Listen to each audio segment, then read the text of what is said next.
Bonjour. Permettez-moi de vous poser une question aujourd'hui, hypothétique. Qu'est-ce que vous aimeriez obtenir pour avoir le plus de joie, de bonheur et de paix dans votre vie? Je suis sûr que nombre d'entre vous avaient des réponses différentes. Mais aujourd'hui, je voudrais vous parler de la réponse que Jésus a donnée à une femme qui cherchait cela. Et pour le regarder, le considérer, nous avons un passage de l'évangile de Jean, chapitre 4, que je vais vous lire, à commencer par le verset 3. Parlant de Jésus, il est indiqué, il quitta la Judée et il retourna en Galilée, comme il fallait qu'il passât par la Samarie. Il arriva dans une ville de Samarie nommée Sychar, près du champ que Jacob avait donné à Joseph, son fils. Là se trouvait le puits de Jacob. Jésus, fatigué du voyage, était assis au bord du puits. C'était environ la 6e heure. Une femme de Samarie vient puiser de l'eau. Jésus lui dit « Donne-moi à boire », car ses disciples étaient allés à la ville pour acheter des vivres. La femme samaritaine lui dit « Comment, toi, qui es juif, me demandes-tu à boire, à moi qui suis une femme samaritaine ?» Les Juifs, en effet, n'ont pas de relation avec les Samaritains.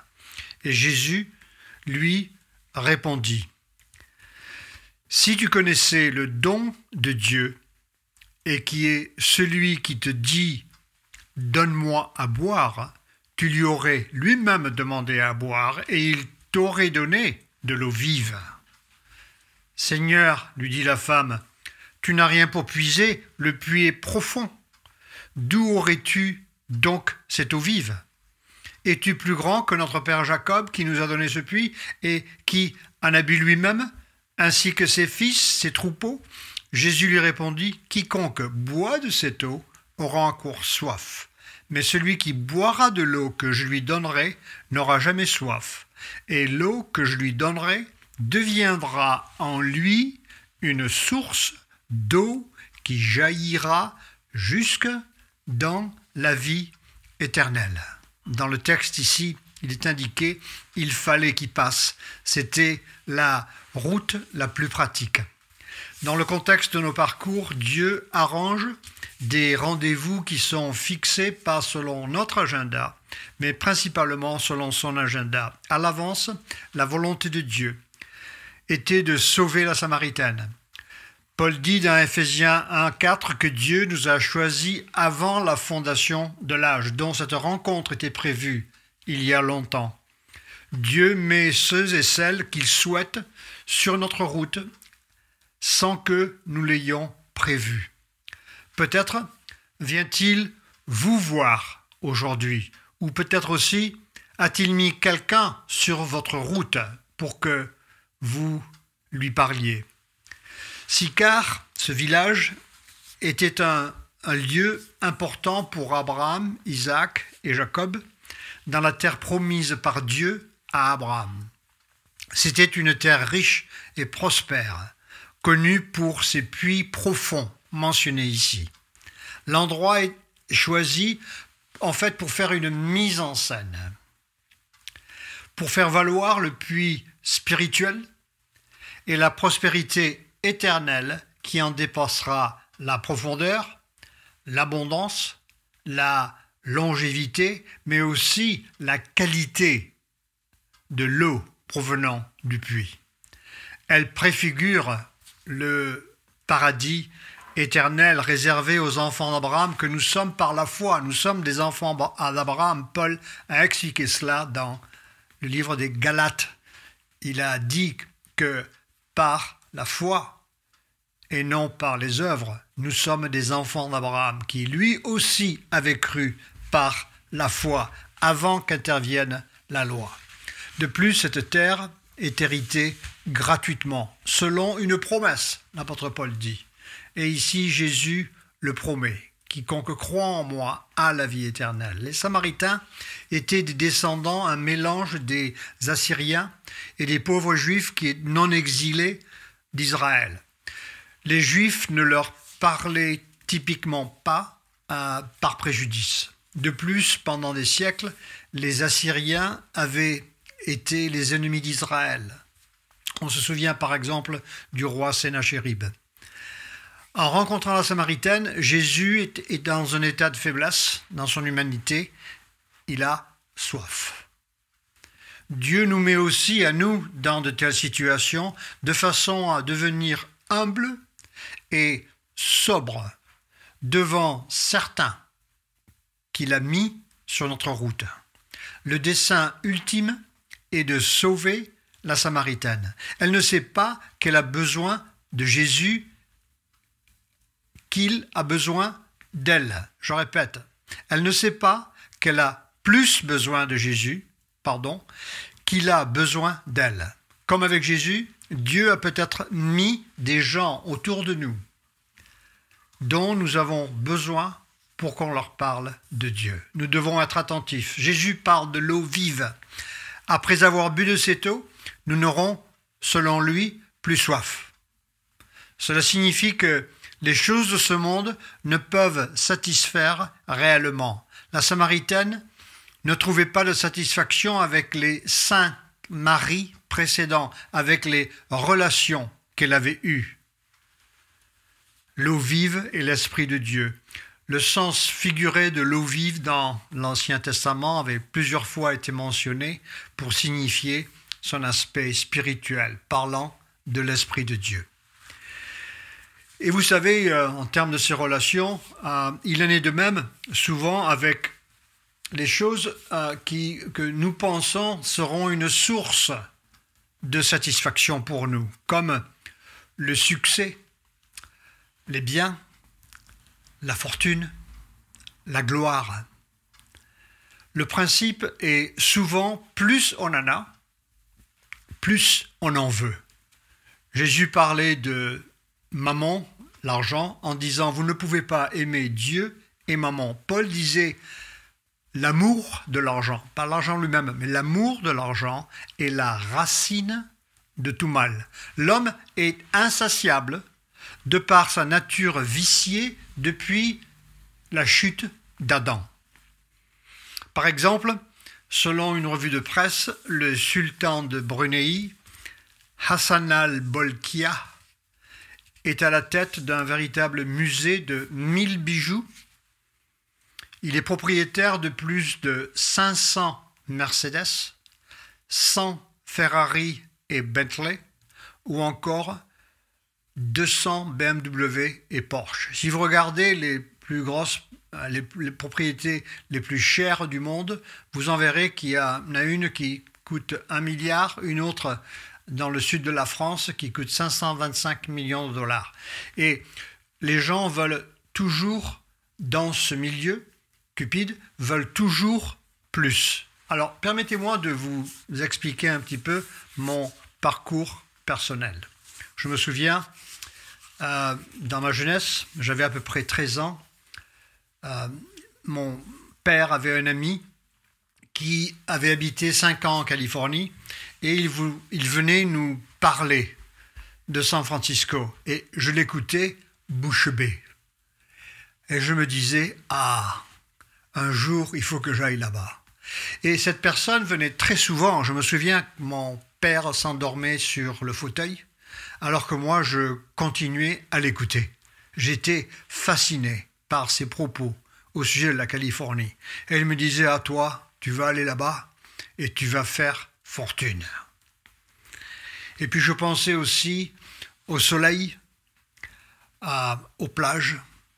Il y a une chanson que vous connaissez qui dit « Il ne pleut jamais en Californie ». « It never rains in California ». Il y avait aussi le mouvement hippie où c'était un certain Scott McKenzie. J'espère qu'il n'y a pas les droits d'auteur ici, malgré que je chante faux.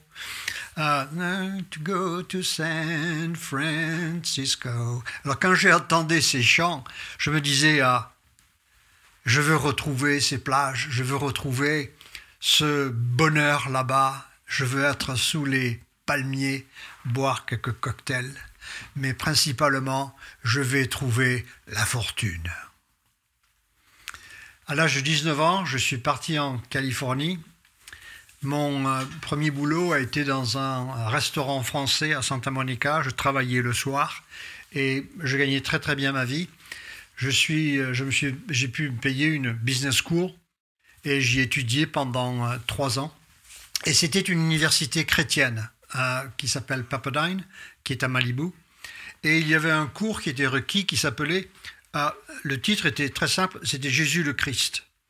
Et j'ai eu l'occasion de prendre le cours et de lire les évangiles synoptiques. Et ça m'a quand même interpellé parce qu'il parlait de la résurrection, il parlait de la vie éternelle. J'avais entendu ces choses au catéchisme quand j'étais jeune dans l'église catholique. Mais là, on regardait vraiment les documents et c'était quand même assez intriguant. Mais ce qu'il y a, je suis devenu ami avec le prof de ce cours, qui était le professeur de religion, et il m'a invité à jouer une sorte de pelote dans un squash. Et donc, je jouais régulièrement avec lui, et il m'a demandé un jour, « Qu'est-ce que tu vas faire après ta vie ?»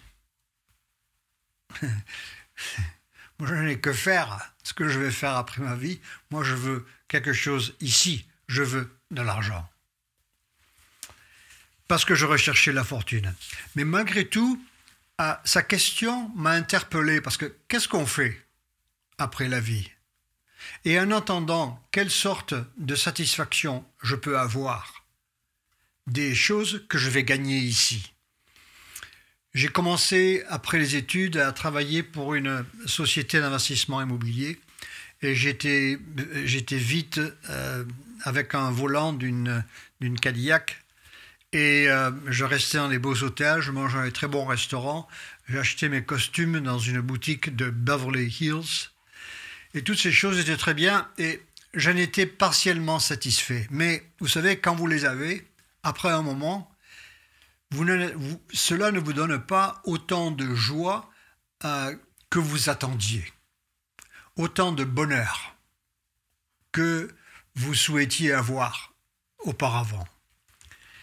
Et donc cette société d'investissement, je ne le dis pas ici par orgueil, mais je le dis quand même pour le dire, c'était la plus importante société d'immobilier, d'investissement, d'entreprise aux États-Unis. Et pendant 5 ans, j'ai eu un énorme succès et donc une bonne réussite.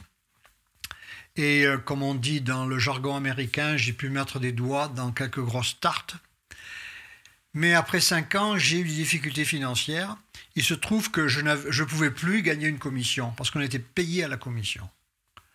Alors, j'ai commencé à avoir honte, mais je commençais à douter à mon habilité et à ma force de mon travail. Je me levais à 4h30 tous les matins, j'étais au bureau avant 6h, je lisais tous les journaux qu'il fallait lire, je connaissais les gens qu'il fallait connaître, qui étaient haut placés, pour pouvoir assurer que je gagnais très très bien ma vie. Et à ce moment-là, quand j'ai eu ce problème, il y a plusieurs personnes avec qui j'ai parlé, qui étaient dans des églises protestantes, qui étaient amis avec nous et qui m'ont expliqué que, tu sais, Jean-Baptiste, Dieu peut intervenir dans ta situation parce qu'aujourd'hui, il est vivant, il te connaît personnellement et il peut t'aider. Il peut, on m'a dit, retourner ta situation. Alors, moi-même auparavant, dans le milieu dans lequel j'ai grandi, j'avais une idée de Dieu qui n'était pas ici, mais qui était là-bas. J'avais une connaissance philosophique. J'avais d'ailleurs lu un livre de Pierre Teilhard de Chardin, je crois que c'est Noosphère, mais je n'avais pas d'expérience réelle. Quand je voyais Jésus à la croix, j'étais content qu'il restait là le samedi soir quand je sortais et qu'il ne voyait pas où c'est que j'allais quand j'étais jeune, avant de me marier. Mais là, ici, à ce moment-là, quand j'étais dans la difficulté, pendant que l'argent, le succès était pour moi mon but principal, j'ai senti et compris que Dieu était à l'œuvre dans mes circonstances adverses. Et c'est là que j'ai réalisé que Dieu voulait me faire plier le genou. Et je ne pouvais pas résister à sa présence. Il est pour ainsi dire venu. Vous savez, je suis basque, une de nos vertus principales, c'est la force. Et il se trouve qu'avec Dieu, la force, c'est notre faiblesse principale. Parce que Dieu est très fort. Et alors, quand on va dans la mauvaise direction avec la force, on va vraiment dans la mauvaise direction. Dans Jean 6, 44, il est indiqué « Nul ne peut venir à moi, à moins que je l'attire ». Et là, en grec, le verbe « elko » signifie en fait « tirer irrésistiblement ». Il l'a employé dans 2 autres passages pour cette nuance. Alors, tout à coup, j'ai été, par ces circonstances, pour ainsi dire, tiré. On dit attiré dans le passage en français. Mais j'ai été tiré. Et donc, j'ai senti cela. Mais j'ai senti en même temps sa miséricorde, j'ai senti son amour, mais j'ai senti aussi sa puissance. Et cela m'a amené à lui. À ce moment-là, j'ai, pour ainsi dire, jeté l'éponge. J'ai eu un nouveau départ spirituel. On l'appelle une régénération. Et je me suis fait baptiser. Et donc, j'avais une envie de monter sur l'arbre ce jour-là, après que j'ai été baptisé dans une piscine en février, pendant l'hiver de Californie. J'étais plein de joie et de bonheur. Quelques mois après, je n'avais toujours pas gagné de commission. En 18 mois, je n'avais rien gagné. Et mon patron m'a dit « Tu sais, depuis que je t'ai rencontré, j'ai toujours pensé que tu devrais faire autre chose, notamment être un acteur. » Et là, c'est souvent dans notre milieu, dans ce milieu-là, à Los Angeles, on disait cela à quelqu'un qu'on voulait mettre à la porte, pour qu'il ne se sente pas trop mal. Et je suis allé aux toilettes, je me suis mis à genoux et j'ai prié, je dis « Seigneur, si tu existes, si tu es là, tu vois ma situation, je prie que tu interviennes. » Et après des circonstances assez incroyables, qui sont trop longues à expliquer, j'ai pu gagner une commission de 153 000 $. Et je me souviens, le lundi matin, j'étais arrivé à mon bureau, dans le parking, à 6h moins le quart, et j'avais un peu de temps, j'étais à l'avance. Et j'ai donc... j'avais ma Bible qui était au milieu, entre 2 sièges, et je l'ai prise, je l'ai ouverte. J'avais en fait mis mon enveloppe avec le chèque dedans pour l'amener au bureau. Et je l'ai ouverte et je regardais, il y avait un chèque de 153 000 $. Et j'avais mis par hasard l'enveloppe au milieu de la Bible dans un passage qui est celui de Jean, chapitre 21, que j'ai lu à ce moment-là. Et quand je l'ai lu, il est indiqué que c'était après la résurrection de Jésus, les apôtres étaient repartis à la pêche. Et Jésus demande à Pierre, « Est-ce que vous avez attrapé quelque chose ?» Et Pierre répond « Non ». Et il lui dit « Mets tes filets de l'autre côté ». Et là, il a une pêche miraculeuse. Et il compte 153 gros poissons. C'est indiqué dans Jean 21. Et quand j'ai lu ce passage, et j'ai regardé mon chèque qui était de 153 000 $, je me suis dit, mais peut-être c'est pas une coïncidence. Je veux pas ici faire de la divination. Mais je me suis dit, et j'ai lu le reste du passage. Et dans le reste du passage, Jésus appelle Pierre à laisser ce qu'il fait, la pêche, et devenir un prédicateur, pasteur, comme Jésus l'était. Et il lui dit, « Aimes-tu ces choses plus que moi ?» Et il lui dit, « Viens, suis-moi. » Et donc maintenant, viens, paie mes brebis. Et maintenant, en même temps que cette manifestation de délivrance pour moi, il y a eu comme un appel. J'ai senti vraiment la présence de Dieu. Et je ne pense pas que je faisais la divination. Ce chiffre m'a aidé à comprendre ce qui se passait. Mais de toute façon, je savais que j'étais totalement convaincu que pour quelqu'un qui est vraiment, qui était habile à gagner de l'argent, que cette somme, je ne pouvais pas la gagner si vite. Ça ne m'était jamais arrivé et qu'il a fallu que ce soit la main de Dieu qui le fasse et non pas ma sagesse. Alors je me suis impliqué ensuite avec l'Église, avec les cours, l'équipe de ministère, j'ai lu la Bible. Et donc cela pendant 3 ans, j'étais très intéressé dans tout cet effort. Et un pasteur ensuite m'a demandé, nous allons commencer à implanter une église en Floride. Et est-ce que tu voudrais venir avec nous pour nous aider? Et j'ai fait un voyage en Floride, je suis allé voir de Californie, dans la région de Miami.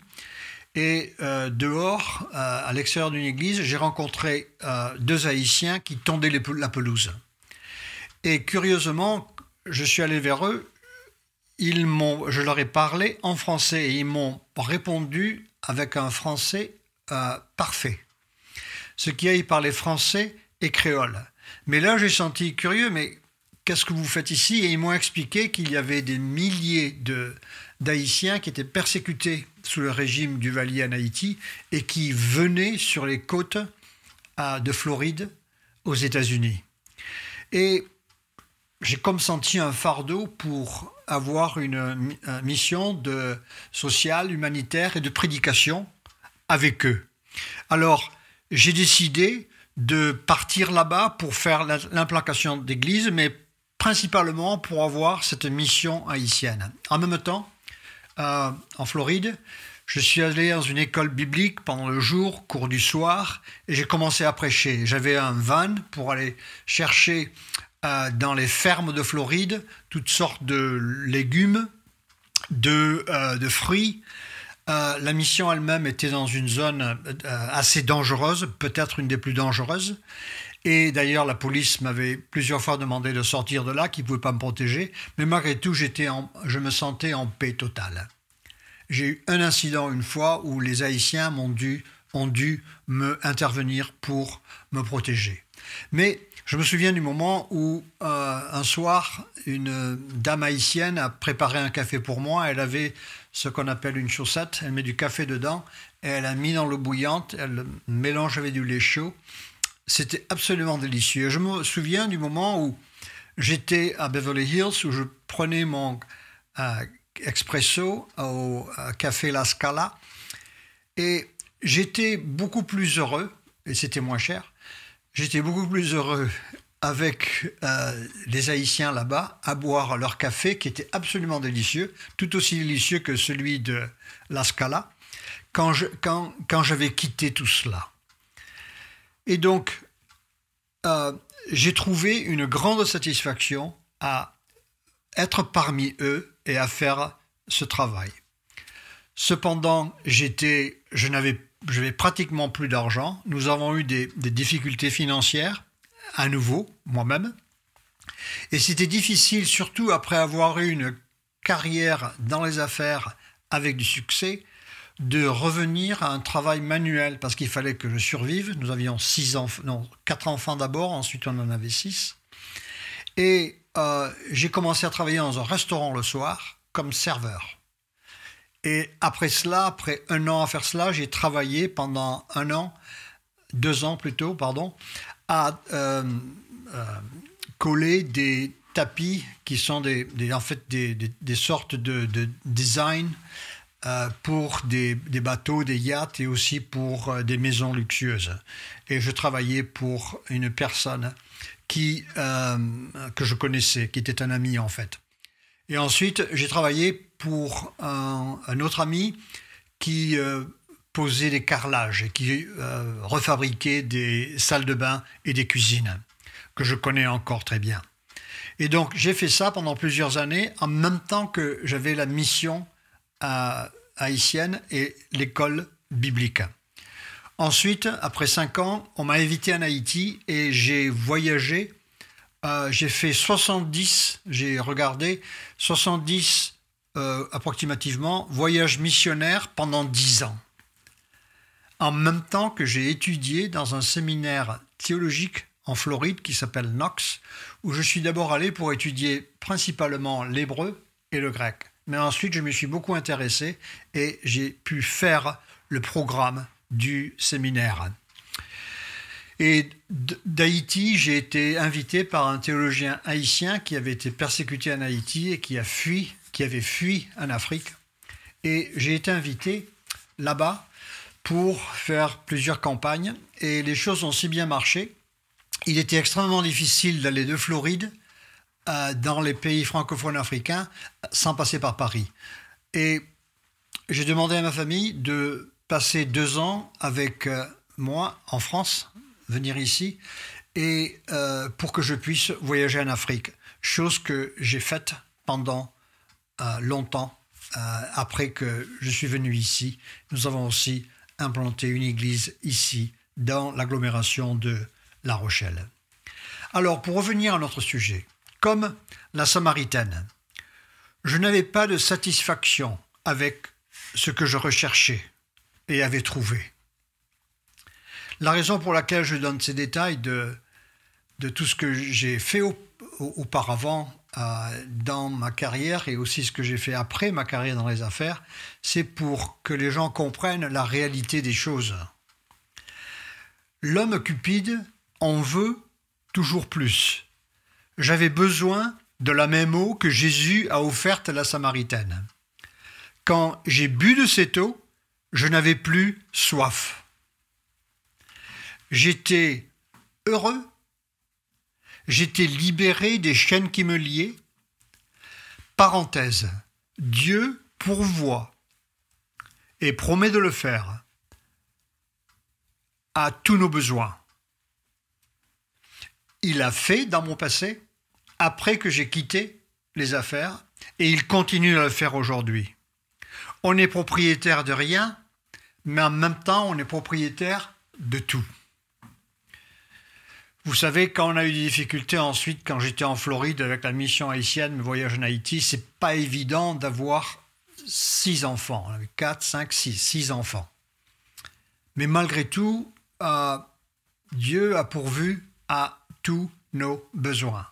Et je suis aujourd'hui très heureux d'avoir pris la décision de laisser tout ce que j'avais, tous les privilèges que j'avais, pour avoir ce que j'ai aujourd'hui.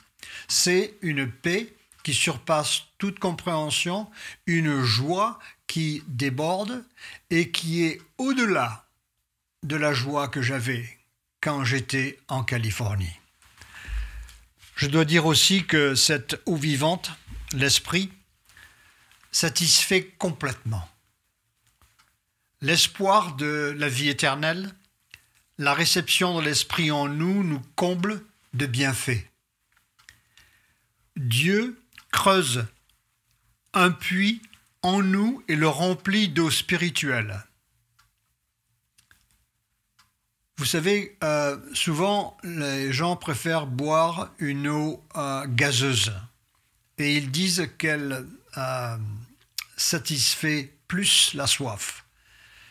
Pour ma part, je pense que c'est le cas.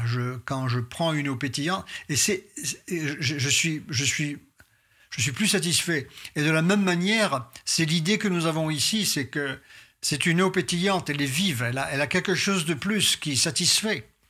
Le puits, ensuite, dont Jésus parle, il remonte aux sources des plus hautes montagnes jusqu'à la vie éternelle. Elle ne tarit jamais. Les puits profonds de Jacob et celui à côté duquel Jésus était assis étaient des puits très profonds. Et ici, Jésus veut parler d'un puits qui remonte à la vie éternelle parce qu'il est beaucoup plus profond que cela. Ensuite, il est indiqué que Jésus donne cette eau. Dans le passage ici, si tu avais demandé, je t'aurais donné de cette eau. Elle est gratuite. Aucune œuvre ou sacrifice de notre part est nécessaire pour être sauvé. Il n'y a aucun prix à payer.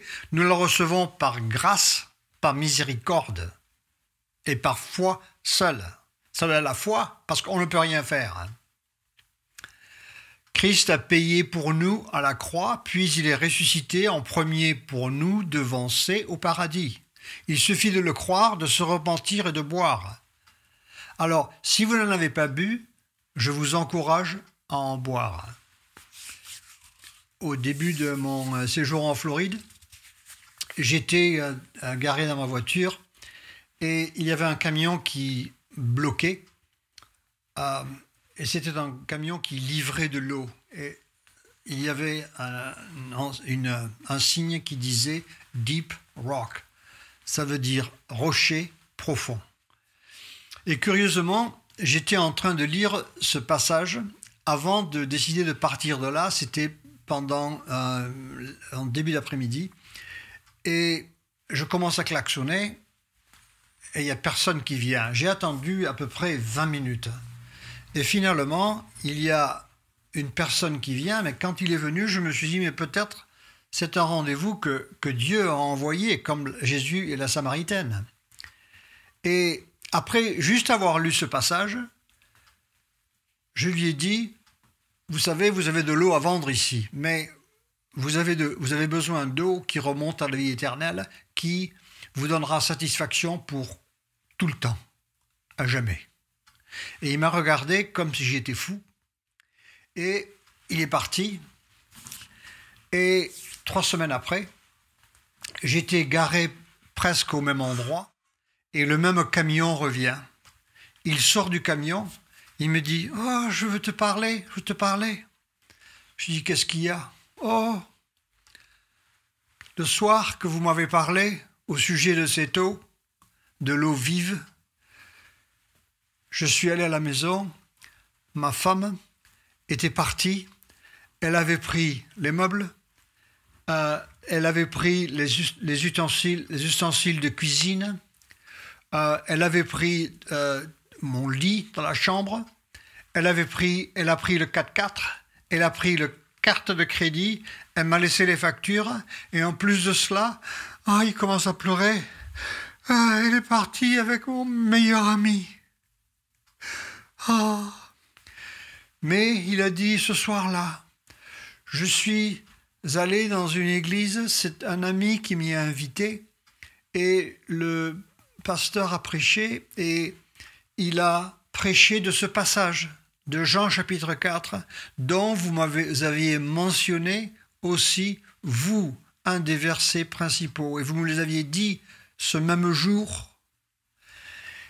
Et je veux vous dire qu'aujourd'hui, je n'ai pas de 4x4, je n'ai pas de femme, je n'ai pas de carte de crédit, je n'ai plus de meubles, mais maintenant, j'ai trouvé Dieu. Et je pleure de joie. Il a fallu que Dieu le fasse passer par tout cela pour l'amener à lui. Il ne trouvait pas satisfaction en toutes ces choses. Même lui, je présume, avait eu d'autres relations intimes avec d'autres femmes. Et donc, il est maintenant dépourvu de tout ce qu'il avait, mais il a Dieu. Et c'est ce qu'il admet. Alors, comme dit Nicodème, beaucoup de pharisiens, nombre de pécheurs, la Samaritaine, voit Jésus, mais elle ne peut discerner qu'il est le Messie. Jésus lui parle prophétiquement des 5 maris qu'elle a eus. Elle réalise qu'il est un prophète. Maintenant, Jésus va lui révéler qu'il est le Messie attendu. Il avait été annoncé par les prophètes. C'est aussi à cet endroit même, terre d'Abraham, Isaac, Jacob, qu'une descendance innombrable leur avait été promise. Dieu avait prédit qu'un Messie la gouvernerait. Les prophéties voient ici leur accomplissement. Dieu avait dit à Abraham, toutes les nations seront bénies en toi. Ici, le Messie se révèle à une Samaritaine, étrangère à la nation d'Israël, un présage de l'Évangile qui sera prêché à toutes les nations. La France inclus. Je répète, la France inclus. Quand Abraham a entendu toutes les nations, ce pays n'a pas été exclu. C'est soudain, inattendu, pour vous aussi qui écoutez aujourd'hui. Dans Ésaïe chapitre 65, verset 1, il est indiqué « Vous qui ne m'avez pas appelé, vous qui ne m'avez pas cherché, je vous dis, me voici. me voici. À ce moment-là, elle interroge Jésus. Dans le verset 25, elle dit, la femme lui dit, je sais que le Messie doit venir, celui qu'on appelle Christ. Quand il sera venu, il nous annoncera toutes choses. Jésus lui dit, je le suis, moi qui te parle. Si Dieu vous a ouvert les yeux et les oreilles, aujourd'hui, il vous dirait, je suis le Messie, moi qui vous parle.